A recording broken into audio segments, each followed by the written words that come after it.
Hello class, this is the second half of the problem solving session for chapter number 3. I've chosen 4 questions from the textbook for this part. And the first question is about scheduling of bus drivers.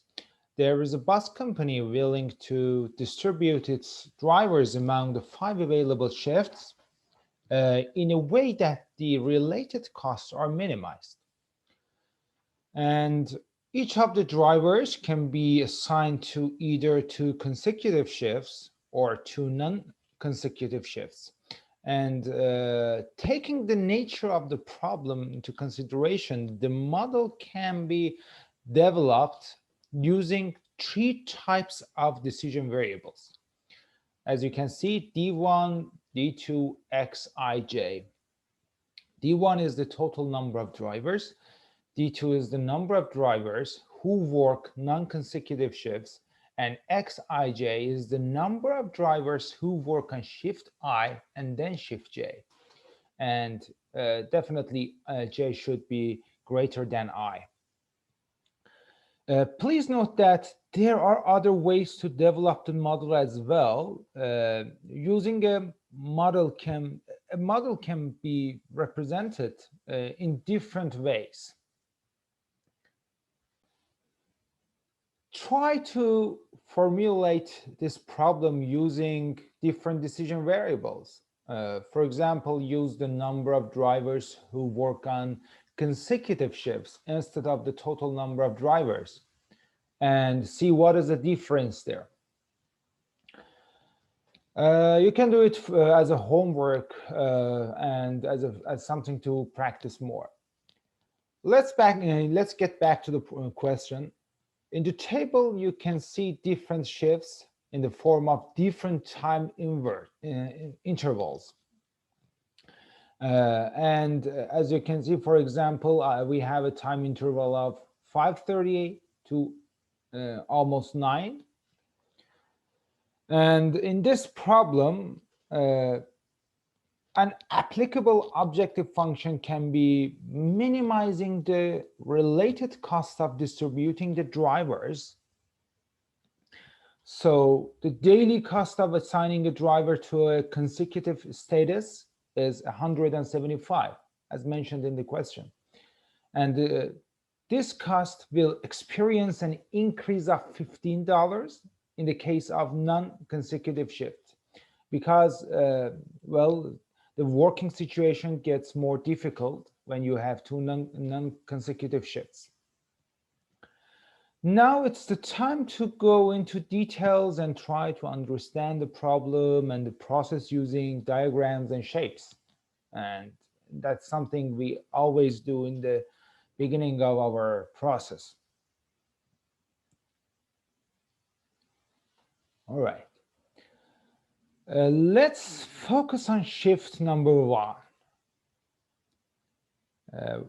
What are the cases in which the driver definitely has been given shift number 1? Just think about it. In this particular case, there is only one situation that we have a consecutive status, like first shift 1 and then shift number 2. Also, there are 3 non-consecutive conditions as well. Shift 1, then shift 3, then shift 4, or shift 5. Therefore, we can have 4 possibilities in which the driver has been given shift number 1. The decision variable Xij stands for, as we saw it in the previous slide, it stands for the number of drivers who work on shift number I and then shift J. Now we can formulate this graphical representation, as you can see in the bottom of this slide.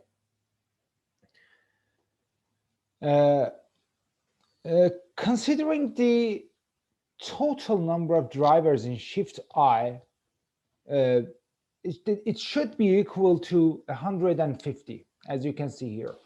On the right-hand side, we have the minimum number of drivers needed for shift number 1. So this number should be equal or greater than 150.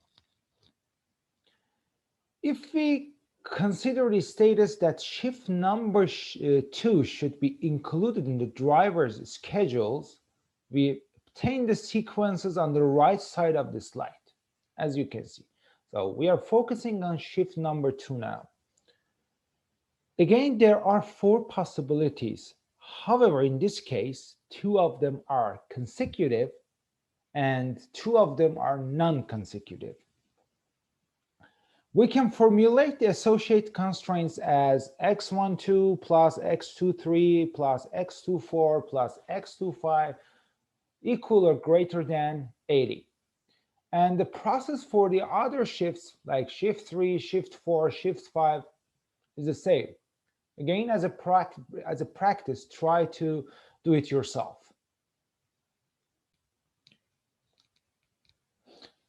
So this is the formulation. This is the model of the problem.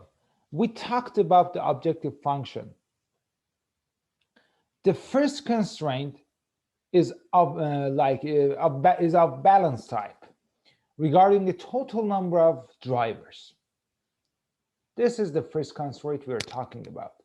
The total number of drivers should be equal to the summation of the number of drivers being assigned to different shifts. Moreover, we have to establish such a balance for non-consecutive shifts, which is shown in the second constraint. The concept is the same, but here we are focusing on the non-consecutive shifts. The rest of the constraints are similar to the ones we discussed before. And finally, all of the variables are integers starting from 0.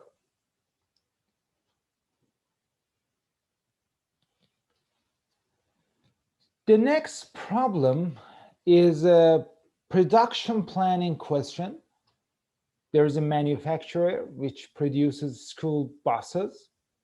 2 production pathways are available as regular and overtime. The demand of each quarter is known for the next year. As you can see, the demand 350, 400, 290, and 380. Like other models, we have some limitations and rules which the company should adhere to. Based on the information that we have now, we can define 4 types of decision variables. RT as the number of buses produced on regular time in quarter T. OT as the number of buses produced on overtime in quarter T. IT as the number of buses in inventory at the end of quarter T, and BT as the number of buses short or in backordered inventory at the end of quarter T.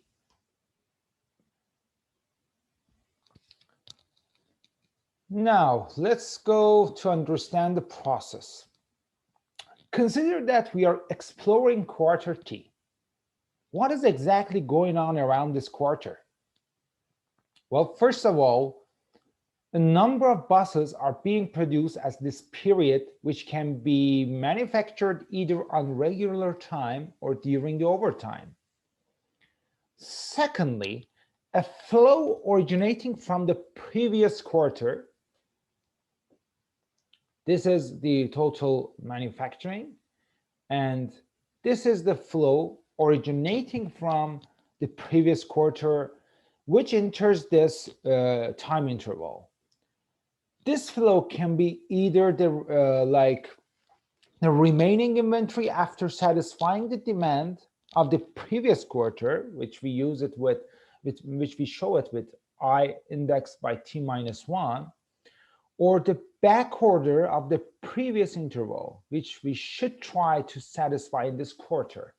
So we might have a back order as well, and we show it with a negative sign. Thirdly, there is a demand that the company should satisfy in quarter T. And finally, there is an outgoing flow in the form of inventory or back order, which exists quarter T. Now that we understood the process, we can develop the model. The objective function is minimizing the total costs, including the production costs, inventory holding costs, and the backorder penalty costs, as you can see. And finally, we get the formulation that you can see, minimizing the summation of 40 RT and 55 OT, 2 IT plus 13 BT. Just pay attention that we have used the numbers in thousands to simplify the model.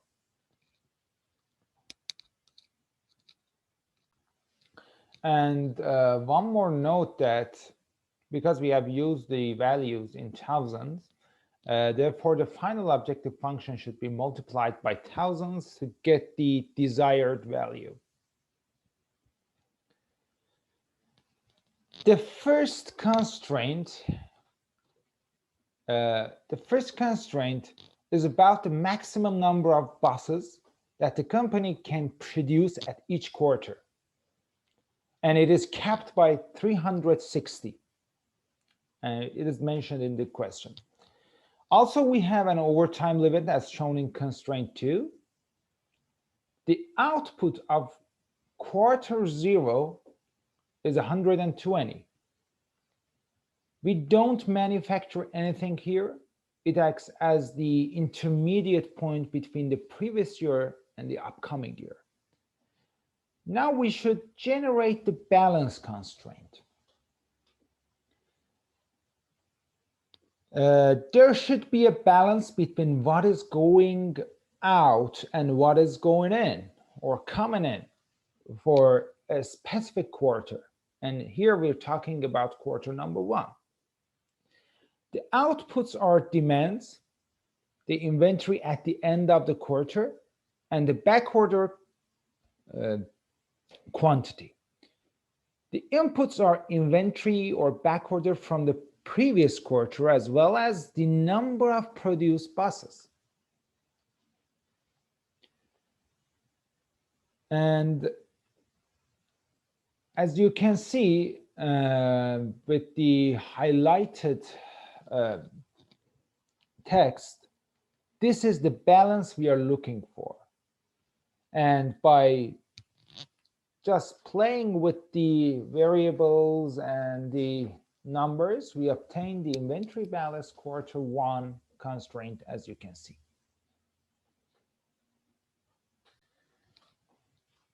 And finally, the ending inventory should be equal to at least to 70, as you can see in the last constraint. And all variables must be integers starting from 0.